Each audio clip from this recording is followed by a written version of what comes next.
উপদেষ্টা মাহফুজের Facebook post ও শেখ হাসিনার বক্তব্য নিয়ে যা বলল যুক্তরাষ্ট্র।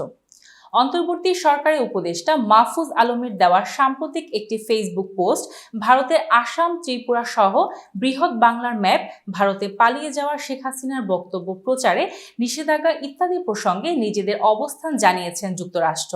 স্থানীয় সময় মঙ্গলবার মার্কিন পররাষ্ট্র দপ্তরের মুখপাত্র ম্যাথিউ মিলার বাংলাদেশকে কেন্দ্র করে যুক্তরাষ্ট্রের বক্তব্য তুলে ধরেন।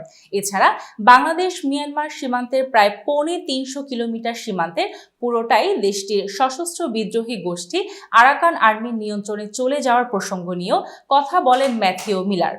গতকালের প্রেস ব্রিফিংয়ে একজন সাংবাদিক বলেন, সম্প্রতি ডক্টর ইউনূসের একজন উপদেষ্টা পশ্চিমবঙ্গ, ত্রিপুরা এবং আসাম সহ ভারতের অংশকে সংযুক্ত করে একটি ম্যাপ দিয়ে সামাজিক যোগাযোগ মাধ্যমে একটি বিতর্কিত পোস্ট দিয়েছিলেন।